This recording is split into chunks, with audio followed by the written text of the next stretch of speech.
नमस्कार दोस्तों, आज फिर से हम एक नए टॉपिक के साथ आए और आज की क्लास में हम प्रेसिडेंट वाली सीरीज को आगे बढ़ा रहे हैं। पुरानी दो क्लासेस में हमने देखा कि प्रेसिडेंट का इलेक्शन कैसे होता है और आज हम पढ़ेंगे कि प्रेसिडेंट को हटाया कैसे जाता है। तो प्रेसिडेंट को हटाने के क्या तरीका है, हमने कहाँ से उसको अडॉप्ट किया है और क्या कौन कौन से ऐसे रीज़न हैं जिन पर राष्ट्रपति को हटाया जा सकता है। मैं शुरू कर रहा हूँ क्लास को।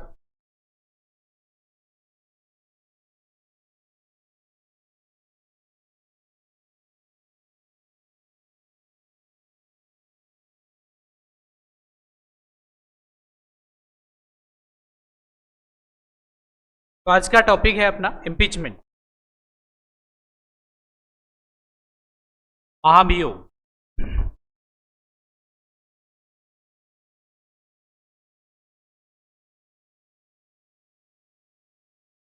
तो सबसे पहले तो अपन ये देखते हैं कि महाभियोग है क्या। महाभियोग एक प्रोसीजर है और इस महाभियोग के तहत किस किस को हटाया जा सकता है। तो पद से हटाने का एक तरीका है और ये महाभियोग लगाता कौन है। महाभियोग लगाने का अधिकार सिर्फ और सिर्फ संसद के पास होता है, पार्लियामेंट के पास होता है। संसद जिसको हटाती है उसे महाभियोग प्रोसेस कहते हैं। लेकिन भारत के संविधान में, इंडियन कॉन्स्टिट्यूशन में, इम्पीचमेंट का नाम सिर्फ एक जगह मेंशन हुआ है और वो हुआ है प्रेसिडेंट ऑफ इंडिया के लिए। हम एक बार समझते हैं कि किन किन को महाभियोग लगा के हटाया जा सकता है। देखिए, यदि बात करें अपन जजेज, सुप्रीम कोर्ट का जज या हाई कोर्ट के जज को हटाने का अधिकार संसद के पास होता है। जनरली ये प्रोसीजर महाभियोग कहलाता है। इसके अलावा यदि हम बात करें CAG, controller auditor general of India, को हटाने का तरीका भी संसद के पास होता है, उसको महाभियोग कहा जाता है। इसके अलावा इलेक्शन कमीशन ऑफ इंडिया को भी हटाने का अधिकार संसद के पास है, तो ये भी महाभियोग के अंतर्गत आ जाएगा। और प्रेसिडेंट ऑफ इंडिया, भारत के राष्ट्रपति को भी इस प्रक्रिया से हटाया जाता है। And vice president of India, इसको भी महाभियोग के तहत हटाया जा सकता है। लेकिन समझना ये है कि जनरली हम कहने को तो सबके लिए महाभियोग वर्ड यूज कर रहे हैं, लेकिन क्या भारत के संविधान में इनके लिए महाभियोग शब्द लिखा हुआ है? कॉन्स्टिट्यूशन ऑफ इंडिया में सिर्फ और सिर्फ प्रेसिडेंट के लिए महाभियोग शब्द का इस्तेमाल हुआ है, बाकी किसी के लिए भी महाभियोग का इस्तेमाल नहीं हुआ। यहाँ से आपका एक बहुत अच्छा सवाल बनता है कि according to Indian constitution can remove by the process of impeachment. भारतीय संविधान के हिसाब से इसको महाभियोग लगाकर हटाया जा सकता है, तो उसका करेक्ट आंसर होगा प्रेसिडेंट ऑफ इंडिया। अगर नाम लिखा हो कॉन्स्टिट्यूशन ऑफ इंडिया तो आपको प्रेसिडेंट चूज करना है। यदि वर्ड प्रेसिडेंट ऑफ इंडिया में इम्पीचमेंट वर्ड कॉन्स्टिट्यूशन वाला नहीं लिखा हुआ है, ये सारी बातें महाभियोग के अंतर्गत आ जाएंगी। जैसे मान लो एक सवाल आ गया, इसे महाभियोग के द्वारा हटाया जा सकता है, वहां पर ये सारे आंसर ठीक होंगे। इस क्वेश्चन में जनरल सवाल पूछा गया है, महाभियोग से किसको हटा सकते हैं। यदि यही सवाल थोड़ा चेंज होके आता है कि कॉन्स्टिट्यूशन ऑफ इंडिया के हिसाब से महाभियोग किस पे लगता है, वहां सिर्फ आंसर आपका प्रेसिडेंट ऑफ इंडिया आएगा। ये तो था बेसिक सी बातें कि संसद जिनको हटाती है वो महाभियोग कहलाता है, और लेकिन संविधान में महाभियोग राष्ट्रपति का हुआ है। चलो बढ़ते हम आगे की तरफ।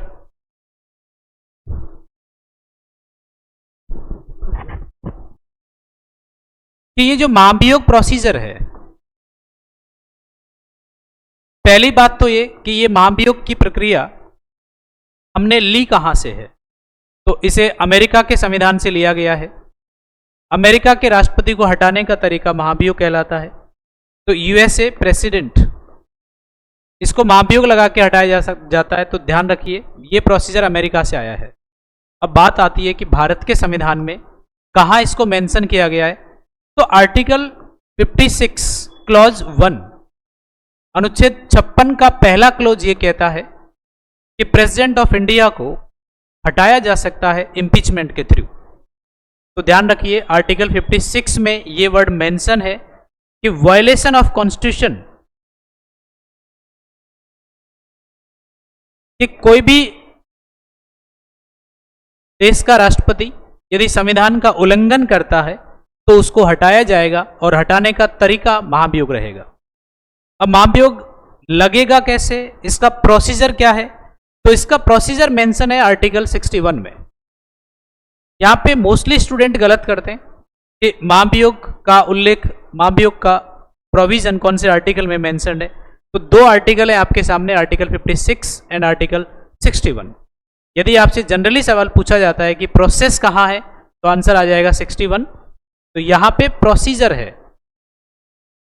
और यदि बात आए महाभियोग वर्ड मेंशन कहाँ है, तो आर्टिकल 56 में है। तो ये दो आर्टिकल ध्यान रखिएगा आप लोग। अब बात आती है कि महाभियोग लगाता कौन है, तो किसके पास पावर है, कौन इंपोज करता है राष्ट्रपति पर महाभियोग। तो महाभियोग लगाने का अधिकार सिर्फ और सिर्फ संसद के पास है। इसको मैं वापस से एक बार रिकैप कराता हूं। पहली बात, महाभियोग शब्द आया कहां से, ये महाभियोग आया है अमेरिका से। अमेरिकन प्रेसिडेंट को इम्पीचमेंट लगा के हटाया जाता है। यहां थोड़ी बातें अलग है।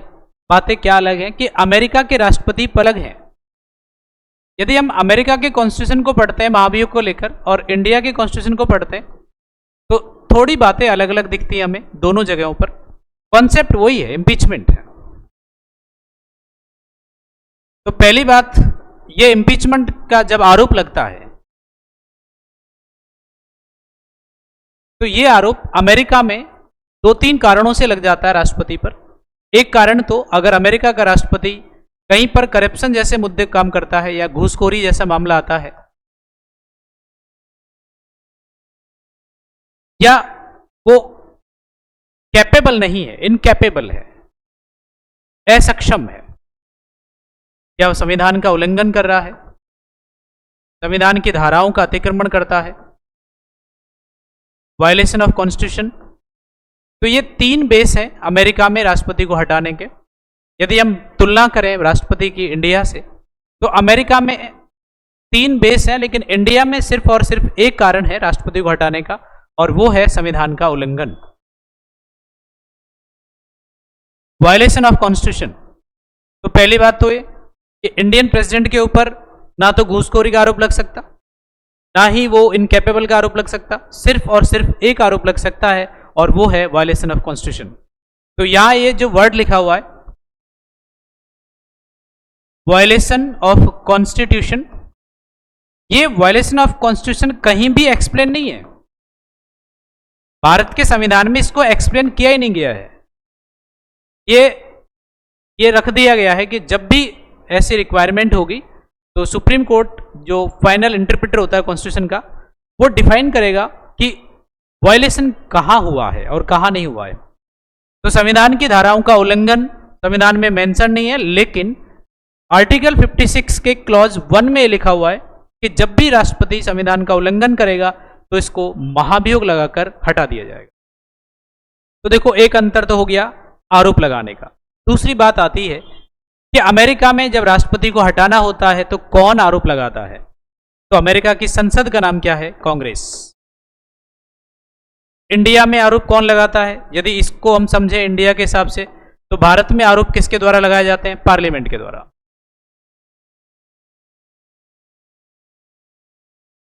दूसरा समझते हैं कि कांग्रेस जो है अमेरिका की, उस कांग्रेस में दो हाउस है, एक का नाम है सीनेट और दूसरे का नाम है house of representative. House of representative को क्या बोलते हैं, लोअर हाउस, और इसको क्या बोलते हैं, अपर हाउस। ठीक उसी प्रकार से भारत की जो पार्लियामेंट है, इसमें भी राज्यसभा है और लोकसभा है। लोकसभा लोअर हाउस है और राज्यसभा अपर हाउस है। बात आती है कि अमेरिका में जब राष्ट्रपति पर महाभियोग लगता है, तो कौन लगाएगा, सीनेट लगाएगी या लोअर हाउस लगाती है। तो अमेरिका में जब भी महाभियोग लगेगा, हमेशा लोअर हाउस के द्वारा लगाया जाएगा। और इंडिया में अगर बात करें, इंडिया में महाभियोग लगेगा तो कौन लगाता है, राज्यसभा भी लगा सकती है और लोकसभा भी लगा सकती है। तो दूसरा अंतर हमारे पास ये हुआ कि इंडियन प्रेसिडेंट पर जब इंपीचमेंट लगेगा, तो पार्लियामेंट का कोई सा भी सेशन शुरू कर देगा इंपीचमेंट को, राज्यसभा भी शुरू कर सकती है और लोकसभा भी शुरू कर सकती है। तो मैंने आपको कुछ अंतर समझाए कि अमेरिकन प्रेसिडेंट पर इंपीचमेंट अलग तरीके से लगता है और इंडियन प्रेसिडेंट पर इंपीचमेंट अलग तरीके से लगता है। अब इसको थोड़ा सा हम डिटेल से समझते हैं कि ये महाभियोग से आपके एग्जाम में कौन कौन से सवाल आ सकते हैं। तो चलिए बढ़ते हैं आगे की तरफ। तो सबसे पहली बात, एक बात क्लियर हुई कि महाभियोग की प्रक्रिया हमने कहां से ली है, अमेरिका से ली है, लेकिन अमेरिका के जैसी कॉपी पेस्ट नहीं है, इसमें चेंज किया गया है। Point is clear. देखो इंडियन कॉन्स्टिट्यूशन में बहुत सारे प्रोविजन बहुत सारे देशों से लिए गए हैं, लेकिन हमने कहीं से भी लिया है कोई भी प्रोविजन तो उसको यूं का यूं नहीं रखा है, उसमें कुछ ना कुछ मॉडिफाई किया है और अकॉर्डिंग टू इंडिया, क्योंकि इंडिया की पॉपुलेशन, इंडिया का सारा जो ज्योग्राफिकल फीचर है उसके बेसिस पे हमने उन चीज़ों को थोड़ा मॉडिफाई करके भारत के संविधान में ऐड कर दिया है। तो लिया तो अमेरिका से है। दूसरी बात आती है कि भारत के संविधान में, इंडिया के कॉन्स्टिट्यूशन में ये इम्पीचमेंट वर्ड कहाँ कहाँ मेंशन्ड है, तो केवल दो जगह पे है। आर्टिकल 56 इसके क्लॉज 1 में है और दूसरा है आर्टिकल 61 में। 61 में इसके अंदर प्रोसीजर है। प्रोसीजर मतलब संविधान में, सॉरी, महाभियोग लगेगा कैसे, ये आर्टिकल 61 में है। 56 ये कहता है कि भारत के राष्ट्रपति को महाभियोग से हटा सकते हैं। महाभियोग से हटाने की बात लिखी गई है आर्टिकल 56 में। तो दो आर्टिकल आपको याद रखने हैं, दोनों जगह पर इंपीचमेंट का नाम आता है। एक जगह सिर्फ ये लिखा हुआ है कि वायलेशन होगा तो हटा दिया जाएगा, और दूसरे में लिखा हुआ है कि वायलेशन होने के बाद क्या क्या प्रोसेस यूज में आएंगे। तो ये दो बातें समझ में आई संविधान के हिसाब से। इसके बाद हम आगे की तरफ बढ़ते हैं कि महाभियोग लगाएगा कौन, इंपीचमेंट कौन शुरू करता है। तो इंपीचमेंट को शुरू करने का अधिकार संसद के पास है, पार्लियामेंट के पास है। संसद में कौन शुरू करेगा, तो संसद में राज्यसभा भी शुरू कर सकती है, लोकसभा भी शुरू कर सकती है। बात स्पष्ट हुई। तो राज्यसभा और लोकसभा का कोई सा भी हाउस इंपीचमेंट लगा सकता है। अब बात आती है कि इंपीचमेंट जब लगाया जाता है तो इसका बेस क्या है, इसका आधार क्या है। तो आधार, इसका जो बेस है, सिर्फ और सिर्फ, मैं यहां पे एक वर्ड लिख रहा हूं, ओनली, ओनली, ओनली, ओनली, दूसरा कोई बेस नहीं है, सिर्फ एक आधार है और वो आधार है संविधान का उल्लंघन, वायलेशन ऑफ कॉन्स्टिट्यूशन, और कोई दूसरा आधार नहीं है।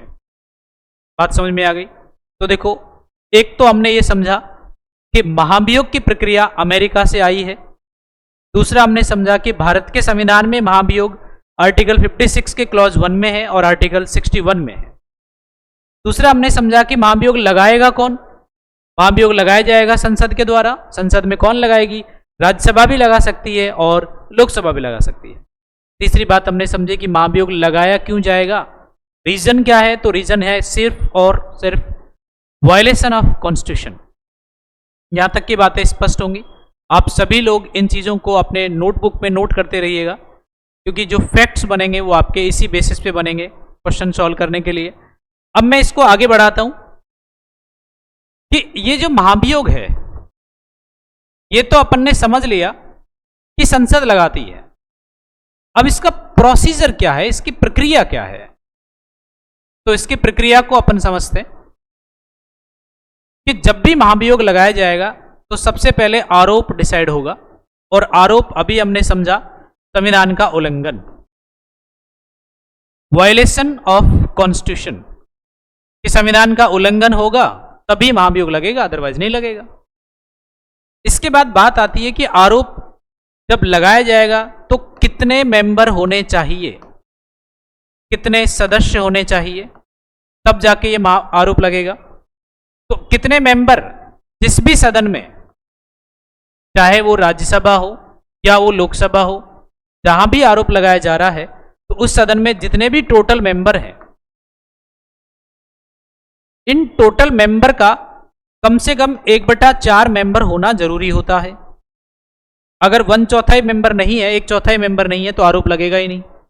और 1/4 मेंबर सबसे पहले क्या करेंगे, एक एप्लीकेशन लिखेंगे जो आरोप लगाया गया है, और इसमें आरोप डिफाइन करेंगे, और इसको वेरीफाई करने के लिए ये 1/4 सदस्य यहाँ पे सिग्नेचर करेंगे, और सिग्नेचर करने के बाद ये पेपर सीधा जाता है किसके पास, प्रेसिडेंट ऑफ इंडिया के पास, भारत के राष्ट्रपति के पास जाता है। मतलब इसको पहले इन्फॉर्म करना पड़ेगा राष्ट्रपति को, और इन्फॉर्म करने के लिए ये लोग 1/4 होना जरूरी है। अब इन्फॉर्म करने के बाद ये जो लेटर यहाँ पहुंचा है राष्ट्रपति के पास, ये राष्ट्रपति के पास रहता है कितने दिन? 14 दिन तक, 14 डेज, 2 वीक तक रहता है। इन 2 वीक के अंदर राष्ट्रपति के पास मौका मिलता है कि वो चाहे तो खुद आके इनसे कंसल्ट कर सकता है 1/4 मेंबर से, या फिर अपने बचाव के लिए किसी भी व्यक्ति को भेज सकता है। बात समझ में आ गई? तो देखो यहां से 1/4 सदस्यों ने लेटर लिखा, एक आरोप लगाया, रिजोल्यूशन पास किया और इसको इन्फॉर्म कर दिया देश के राष्ट्रपति के पास। 14 दिन जैसे ही खत्म होते हैं, अगर राष्ट्रपति महोदय नहीं आते हैं या उनका कोई बचाव वाला व्यक्ति भी नहीं आता है, तब ये प्रोसेस आगे बढ़ता है। और प्रोसेस जब आगे बढ़ता है तो इसमें क्या क्या चीजें हैं, देखो इसको समझाता हूं। जैसे अपन एक एग्जाम्पल के रूप में ले रहे हैं, संसद में राज्यसभा और लोकसभा, हम ये मान के चल रहे हैं कि राज्यसभा ने आरोप लगाया है। देखो मैं फिर से बता रहा हूं कि अपन एग्जाम्पल ले रहे हैं, राज्यसभा आरोप लगा रही है।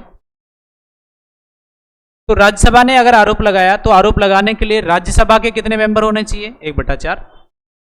1/4 सदस्यों ने एक एप्लीकेशन लिखी और इसको सूचना दे दिया है, नोटिस दे दिया है। और नोटिस किसको दे दिया है? देश के राष्ट्रपति को। और यहां पर यह नोटिस कितने दिन तक रहा? 14 दिन तक। और जैसे 14 दिन खत्म हुए, अब क्या होता है कि राज्यसभा में जो चेयरमैन है, राज्यसभा में जो सभापति है, हम ये मान के चल रहे हैं कि ये राज्यसभा है और राज्यसभा में ये वो मेंबर हैं जो आरोप लगा रहे हैं, इनकी संख्या 1/4 है। इन्होंने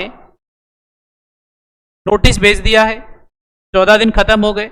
अब ये नोटिस किसके पास जाएगा? सभापति के पास, कि सभापति महोदय हम राष्ट्रपति को हटाना चाह रहे हैं, हमने राष्ट्रपति को इन्फॉर्म कर दिया है, 14 दिन खत्म हो गए हैं और अब हम ये चाहते हैं कि इस प्रक्रिया को आगे बढ़ाएं, आपकी सहमति चाहिए। सभापति के पास अधिकार होता है कि जो रिजोल्यूशन 1/4 सदस्यों ने पास किया है, जब ये इसके पास आता है तो ये इसको हाँ भी कर सकता है और मना भी कर सकता है, एक्सेप्ट भी कर सकता है और रिजेक्ट भी कर सकता है। यदि रिजेक्ट कर दिया तो किस्सा खत्म, कहानी खत्म। लेकिन अगर इसने हाँ कर दिया है तो हाँ करने के बाद इस पर होती है चर्चा सदन में, और जब डिस्कशन होता है और सभी सदस्यों से ये डिमांड की जाती है कि आप भी अपना अपना पक्ष रखिए, और यदि इस क्लास में जितने भी लोग बैठे हैं उनमें से 2/3 लोग सहमत हो जाते हैं कि यस, राष्ट्रपति को हटाना चाहिए, उन पर जो आरोप लगाया है वो सही आरोप है, तो 2/3 सदस्यों ने अगर ये लेटर पास कर दिया तो ये माना जाता है कि संसद के एक सदन ने, मतलब राज्यसभा ने उसको पास कर दिया है। इसका मतलब हुआ एक सदन ने पास कर दिया। अब इसकी जांच होगी कि आरोप सही लगाया नहीं लगाया। अब जांच कौन करेगा? तो इसकी जांच होने के लिए या तो लोकसभा इसकी जांच कर सकती है, या लोकसभा के अलावा ये लोकसभा चाहे तो खुद कर ले, या किसी कोर्ट को ये भिजवा दे कि हम कोर्ट से जांच करवाएंगे। या हो सकता है लोकसभा इसको एक ट्रिब्यूनल को सौंप दे, एक अधिकरण को सौंप दे। ये इसके ऊपर डिपेंड रहेगा। हम ये मान के चलेंगे ये संसद का वो सदन है जो आरोप लगा रहा है और ये संसद का वो सदन है जो जांच कर रहा है, इन्वेस्टिगेशन कर रहा है। तो इन्वेस्टिगेशन ये खुद भी कर सकता है, कोर्ट से भी जांच करवा सकता है, ट्रिब्यूनल से भी जांच करवा सकता है। जांच करवाने के बाद अब इसके पास भी ये अधिकार है, इसके पास भी ये राइट है, इसके पास भी ये पावर है कि वो अगर सहमत है तो इसको भी पास करना जरूरी होता है। और पास करने के लिए इसमें जितने लोग बैठे हैं उनका 2/3 होना बहुत जरूरी होता है, तब जाके यहां से भी क्या हो जाएगा? इंपीचमेंट पास हो जाएगा। और यदि यहां से इंपीचमेंट पास हुआ तो उसी दिन से राष्ट्रपति का पद खाली मान लिया जाएगा, राष्ट्रपति पर इंपीचमेंट लगा हुआ मान लिया जाएगा। बात समझ में आ रही है? तो मैं देखो वापस से आपको समझाता हूं। अपने एग्जाम में सवाल किस तरीके से बन के आते हैं। अपने एग्जाम में सवाल बन के आते हैं सिंपल से कि महाभियोग प्रक्रिया जो होती है वो संसद के कौन से सदन में शुरू होती है? तो राज्यसभा में भी शुरू हो सकती है और लोकसभा में भी शुरू हो सकती है। ये आपका छोटा एक सवाल है। दूसरी बात, कि जब इम्पीचमेंट प्रक्रिया शुरू होती है तो आरोप लगाने के लिए कितने मेंबरों की जरूरत होती है? तो आरोप लगाने के लिए 1/4 सदस्यों की जरूरत होती है। इसके बाद बात आती है कि 1/4 सदस्यों ने अगर आरोप लगा दिया है तो राष्ट्रपति को कितने दिन पहले सूचना दें? तो 14 दिन पहले सूचना देनी पड़ती है। इसके बाद बात आती है कि आरोप को पास करने के लिए कितने सदस्य होने चाहिए मेंबर सदन के? तो 2/3 मेंबर होने चाहिए, स्पेशल मेजोरिटी होनी चाहिए। इसके बाद अगला सवाल है कि एक सदन ने अगर पास कर दिया है तो इसकी जांच कौन करेगा? तो इसकी जांच करेगा दूसरा सदन, और दूसरा सदन जांच में अगर इसको सही मानता है तो वो भी ये मेजोरिटी से पास करेगा, स्पेशल मेजोरिटी से, कि हम सहमत हैं और राष्ट्रपति को हटाया जाए। तो मेजोरिटी कितनी होगी? यही स्पेशल मेजोरिटी 2/3। बात समझ में आ गई? तो ये राष्ट्रपति को महाभियोग लगाने के लिए जो प्रोसीजर काम में लिया जाता है वो हमेशा स्पेशल मेजोरिटी वाला होता है। बात समझ में आ गई? अब देखो आगे थोड़ी सी बातें और समझते हैं अपन, कि जो आपके सामने अभी वर्ड आया है कि ये जो महाभियोग है, ये जो इम्पीचमेंट है वो संसद ने लगाया है। लेकिन ध्यान रखने की बात यह है कि संसद में राज्यसभा और लोकसभा जो है, तो राज्यसभा में 2 प्रकार के मेंबर होते हैं। एक तो है इलेक्टेड और एक है नॉमिनेटेड। उसी प्रकार से लोकसभा में भी दोनों प्रकार के लोग हैं, नॉमिनेट और इलेक्टेड। ये हो गए आपके निर्वाचित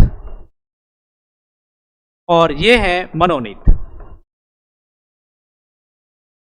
यहां पर ये नॉमिनेट मनोनीत हो गए और ये आपके निर्वाचित हो गए। मेरा सवाल आपसे यह है कि जब राष्ट्रपति का इम्पीचमेंट लगता है तो प्रेसिडेंट के इम्पीचमेंट में कौन पार्टिसिपेट करेंगे? राज्यसभा के नॉमिनेट मेंबर पार्टिसिपेट करेंगे, इलेक्टेड मेंबर पार्टिसिपेट करेंगे, या नॉमिनेट मेंबर पार्टिसिपेट करेंगे, या फिर लोकसभा वाले दोनों पार्टिसिपेट करेंगे? तो यहां पे आपका करेक्ट आंसर आएगा इलेक्टेड और नॉमिनेट दोनों ही पार्टिसिपेट करेंगे। यहां ध्यान रखने की बात है, मोस्टली स्टूडेंट गलत करते हैं क्या? जब राष्ट्रपति का इलेक्शन होता है तो इलेक्शन में इलेक्टेड मेंबर पार्टिसिपेट करते हैं, हम लगा रहे हैं महाभियोग इम्पीचमेंट। तो इम्पीचमेंट में संसद के दोनों सदनों के सभी लोग शामिल होते हैं, राज्यसभा के नॉमिनेट और इलेक्टेड दोनों, और लोकसभा के भी नॉमिनेट और इलेक्टेड दोनों। इसके अलावा एक बार ऐसा मुद्दा आया लगभग 1970 के डिकेड में कि उस समय जब राष्ट्रपति बने वीवी गिरी, तो वीवी गिरी को हटाने का एक रिजोल्यूशन ये शुरू हुआ उत्तर प्रदेश से। और उत्तर प्रदेश में कहां से शुरू हुआ? उत्तर प्रदेश की लेजिस्लेचर से। और उत्तर प्रदेश में बाइकैमरल हाउसेस है। बाइकैमरल हाउस मतलब वहां पे असेंबली भी है और वहां पे काउंसिल भी है। तो उत्तर प्रदेश की काउंसिल ने यह आरोप लगाया राष्ट्रपति को हटाने के लिए। तो एक पॉइंट और निकल के बाहर आया आपके सामने कि यदि राष्ट्रपति को हटाना है तो उसके इम्पीचमेंट में कौन कौन पार्टिसिपेट कर सकते हैं? तो पार्लियामेंट के अलावा काउंसिल भी पार्टिसिपेट कर सकती है, लेकिन असेंबली कभी भी पार्टिसिपेट नहीं करती है। यह आपका एक बारीकी से क्वेश्चन बनेगा कि who can participate in impeachment process of president. तो इम्पीचमेंट प्रोसेस में पार्लियामेंट पार्टिसिपेट करेगी, असेंबली पार्टिसिपेट नहीं करती है, लेकिन काउंसिल पार्टिसिपेट कर सकती है, क्योंकि एक बार वीवी गिरी पर असेंबली काउंसिल ने ही आरोप लगाया था। बात समझ में आ गई? चलो इसके बाद और अपन कुछ बाकी बची हुई बातें समझते हैं। क्या महाभियोग अभी तक लगा है? तो महाभियोग का आरोप आया तो है एक बार, और यह आरोप कहां लगा है? उत्तर प्रदेश की विधान परिषद में। स्टेट लेजिस्लेटिव काउंसिल ने इस पर आरोप लगाया था, लेकिन वो आरोप छोटे लेवल पे था, पार्लियामेंट तक पहुंच ही नहीं पाया, इसलिए वहीं पर यह रिजेक्ट हो गया है। आज तक भारत के संविधान में राष्ट्रपति को महाभियोग लगाकर नहीं हटाया गया है। तो हम यूं कह सकते हैं कि आज एक भी ऐसा राष्ट्रपति नहीं है जो महाभियोग के माध्यम से हटा हो। लेकिन अगर इसी महाभियोग की बात करें अपन, तो महाभियोग की प्रक्रिया से जजेस, 2 जजों पर एक आरोप आया था महाभियोग के लिए, लेकिन वो भी फेल रहा। एक 1990 में 91 में आरोप था, और ये आरोप किस पर था? वी रामास्वामी पे था। और एक आरोप था 2011 से 13 के बीच, और ये आरोप था कोलकाता न्यायालय के जज सौमित्र सेन पर। लेकिन संयोग से क्या हुआ, 1990 में लोकसभा डिजॉल्व हो गई, तो वी रामास्वामी बच गए, और 2011 में रिजोल्यूशन के पास होने से पहले सौमित्र सेन ने रिजाइन कर दिया था, इसलिए ये भी बच गए हैं। तो महाभियोग अभी तक किसी पर भी नहीं लगा है। बात समझ में आ गई? तो आज की क्लास हमने ये समझी कि महाभियोग क्या है। इसको मैं एक बार ओवरव्यू देता हूं आपके सामने, सिर्फ 2 मिनट का ओवरव्यू है कि इस महाभियोग की प्रक्रिया में हमने क्या क्या पढ़ा है। इम्पीचमेंट की प्रक्रिया में हमने क्या क्या पढ़ा है। सबसे पहली बात, इम्पीचमेंट की प्रक्रिया हमने कहां से ली है? तो अमेरिका के संविधान से ली है। दूसरी बात कि भारत के संविधान में, भारतीय संविधान में, इंडियन कॉन्स्टिट्यूशन में इम्पीचमेंट वर्ड कहां कहां लिखा हुआ है? आर्टिकल 56 क्लॉज 1 और आर्टिकल 61 में। तीसरी बात आती है कि इम्पीचमेंट कौन लगा सकता है? तो लगाने का अधिकार सिर्फ और सिर्फ संसद के पास होता है। संसद में कौन लगा सकता है? तो कोई भी सदन लगा सकता है। राज्यसभा भी लगा सकती है और लोकसभा भी लगा सकती है। इसके बाद बात आती है कि महाभियोग लगाने का आधार क्या है, बेस क्या है? तो ओनली एक बेस है, और वो बेस है संविधान का उल्लंघन। इसके बाद बात आती है कि इन पर जब आरोप लगता है तो आरोप लगाने के लिए कम से कम कितने मेंबर होने चाहिए? तो कम से कम 1/4 सदस्य होने चाहिए। इसके बाद बात आती है कि इनको लिखित सूचना कब देनी चाहिए? तो लगभग 14 दिन की सूचना देनी होती है। और यदि इस आरोप को पास करना हो, इस आरोप को पारित करना हो, तो उस सदन के 2/3 मेंबर की जरूरत होती है, स्पेशल मेजॉरिटी की रिक्वायरमेंट होती है। इसके बाद हमने आगे पढ़ा कि यदि आरोप की जांच करनी हो तो आरोप की जांच कौन करेगा? तो आरोप की जांच करेगा दूसरा सदन। दूसरा सदन का मतलब यह है कि जिस सदन ने इसको पास किया है वो नहीं, दूसरा सदन इसकी जांच करेगा। और दूसरा सदन इसको पास कब मानेगा? जब उसके 2/3 लोग इसमें शामिल हो जाएंगे। इसके बाद बात आती है कि इसमें कौन शामिल होता है? तो महाभियोग की प्रक्रिया में संसद के सभी सदस्य शामिल होते हैं। इसके अलावा विधान परिषद जो काउंसिल है, वो काउंसिल के मेंबर भी पार्टिसिपेट कर सकते हैं। तो हम यूं कह सकते हैं कि महाभियोग की प्रक्रिया एक क्वासी जुडिशियल प्रोसेस है, एक अर्ध न्यायिक प्रक्रिया है जिसका प्रयोग अभी तक नहीं हुआ है। Point is clear? तो ये था आज की क्लास का एजेंडा कि राष्ट्रपति को कैसे हटाएंगे। बात समझ में आ गई? ओके एवरीवन, तो ये इम्पीचमेंट का प्रोसेस था जिसको आज हमने समझ लिया है। आप इसको पॉइंट टू पॉइंट नोट्स बनाते रहिएगा, और मिलते हैं अगली क्लास में एक नए टॉपिक के साथ। जय हिंद दोस्तों, मिलते हैं नेक्स्ट क्लास में।